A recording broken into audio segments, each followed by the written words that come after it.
Honest with you, no, because we have a lot of arms right now. We're catching from a lot of arms. We're catching from probably 6 different quarterbacks. So it kind of gets confusing because they all throw different type of balls. So they got to try to get balls with the quarterback that they kind of screwed that route up from.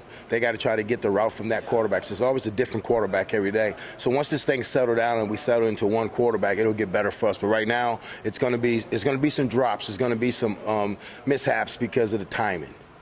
Sir, I don't know. Is Isaiah full go for you yet, or is he kind of working his way back, or what's his situation? He's working his way back. He's not full to go yet. Hey, Mickey, you guys have had a few on-campus recruiting events, guys coming in for practice. What's the benefit to being able to have those guys come in and see you guys during spring ball? Well, I think the more you can get them to campus and the more they can feel comfortable coming here, I think the better chance of you getting that kid. I think with my history of kids, you get them to campus, you can get them. If a kid say, hey, I like Nebraska, but he never visits, then I don't think you have a chance of getting him. So when they come to campus, that means they're serious, and that means we're serious about them also. What have you seen from Alante Brown so far this spring? Excuse me? What have you seen from Alante Brown so far this spring? Alante Brown. Oh, Tay's doing a really good job. I mean, he gets better every day, but he's a kid that comes to work every day. He comes to get it done, and I mean, he's probably the most improved guy since the start of this process when I came in that I've seen so far. I think Tay's the most improved guy. What are some of those things that he is doing differently?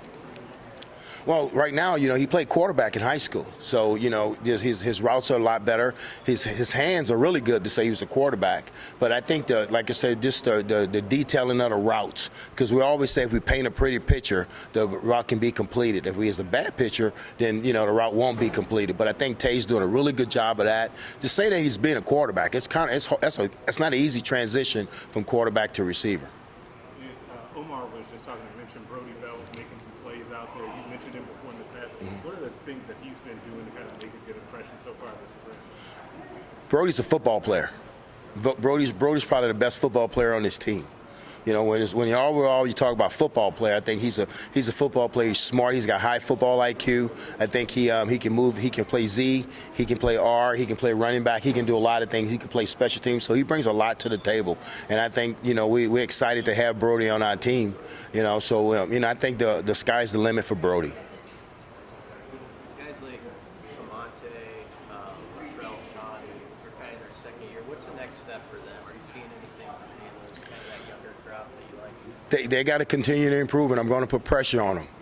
I'm going to put pressure on them because I spoke to all of them about they're playing for roster spots. It's not the old days where you're just going to sit here for 3 years and not play. You're playing for roster spots. You're going to get it done, or you're going to get it done somewhere else. Because we're not going to sit back and just try to help you develop and you're not continue to develop. If you don't want to develop, then I don't know if you're going to be able to play for me. Hey, Mickey, last time we talked to you was just after one practice. Now that you've been out there for 7, wearing that sweatshirt, wearing that hat, what kind of feelings has it evoked in you that were maybe dormant for a while, just to walk around this place? My mom asked me that question. My mom asked me that question. How did it feel? That's a good question. You know what? You got to embrace it. Even when I was away from Nebraska, I'm always going to love Nebraska, and I'm happy to be here.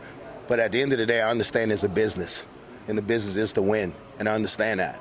They're not going to keep me here because I played at Nebraska. They're going to keep me here because I can win. But listen, I'm loving it. I'm loving being back, reuniting with a lot of old friends. But I think I like the way things are right now. How strong through the years did that passion remain for you? For Nebraska? Oh, no.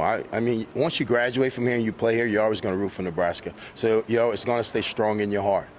So like I said, it was easy to come back, but it was easy to come back, but it's strong in your heart, though. So that considered,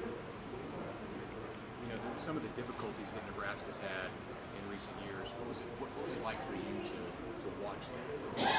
Well, when you watch it, you'll see that the kids were playing hard. They 1 or 2 plays away, and that's the game of football. They just came up short. They came up short a lot. They played hard. So my big thing is, let's get some talent. Let's get some more talent in the building because the kids are playing hard. Get some more depth. And sometimes you got to see where you win and lose games at.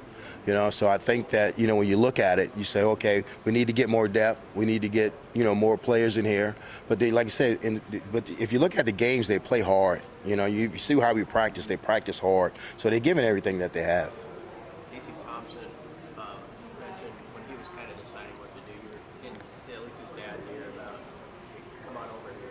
Yeah. Talk about your relationship with Charles. Or CT, yeah. You know, I met CT on my recruiting visit to Oklahoma. He was already there. He was redshirting that year, and that's when I met CT, probably 1986, and we've just been friends ever since. You know, and when it was time for Casey to come here, you know, he reached out to me and we talked, and you know, and I thought this would be a good fit for Casey. You know, I thought, you know, Casey had some trust issues at the last school he was at, and I thought if he came here, he wouldn't have to have those trust issues, that he was going to trust the process, he could trust what Coach Frost was doing, trust Whipple, and trust myself. He's in a tough spot because he's new, but he's in that QB leadership position. Have you seen him kind of work his way into being a leader already? Well, you hate to say this, but this is the way the NCAA's got it right now. With this transfer portal, you got to treat this like free agency. So Casey's no different than Ryan or Deshaun Watson going into the new camp. You're the guy.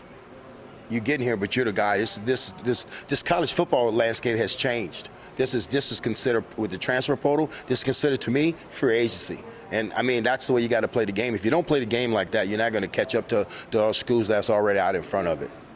How is it to your position group when you have a guy like Casey who's wanting to throw with guys after practice and go kind of above and beyond? Well, I'm used to that. I'm used to the quarterback waiting on my guys, you know, to clean up routes, because that means he understands that that's what he has to do to get better. That's what he has to do to get that receiver better. So we appreciate Casey doing that.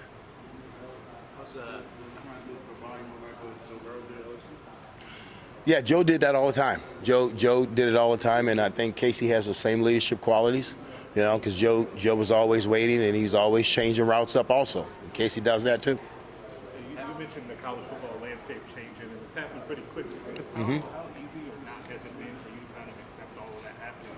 Well, I'm easy. I go with change. I'm not the one. If you want to change, let's change. Because if you sit back and you don't change, you're going to be left behind. You can't fight something that's already in place. It's already in place, so why fight it? Why say I hate it? I don't like it. Okay, if you don't like it, you got to get out of college football. You know, I mean, the transfer portal is like free agency right now, and it's gonna. I'm not saying it's gonna hurt high school kids, but you're gonna take that 22-year-old before you take that 17-year-old. You're going to take a kid to spend 2 years on campus to the kid that had no years on campus. It's a business. And at the end of the day, coaches, we understand it's a business. How's the chemistry going with the staff and with Coach Whipple? And, I mean, was the week off even beneficial in some ways? Were you able to review sort of where you were, what you want to get done? Oh yeah, I mean, the staff chemistry is really good. I mean, we all get along. You know, we all get along. We compete against the defensive guys, and that's good. It's been very professional, and just to be under a guy like Whipple, Whip's bringing a lot to the table. He's teaching us a lot, and then with Frost is a really good offensive minded guy. So you're blessed to have two guys in the building that's really strong for his offensive minds.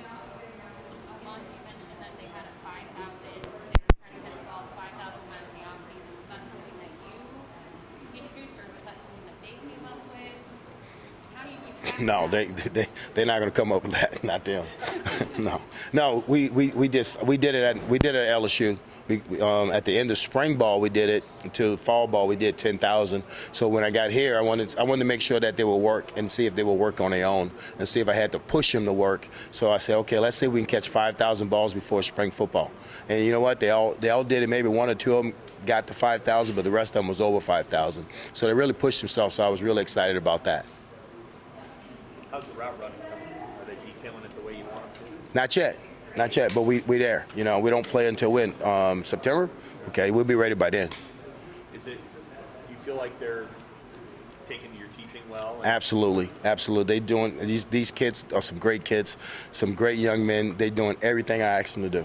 Everything I'm asking them to do, they're doing. What was maybe the biggest thing that you had to, I don't know, change is the right word, but the way that you teach it versus the way it was being done prior to you? I'm more hands-on.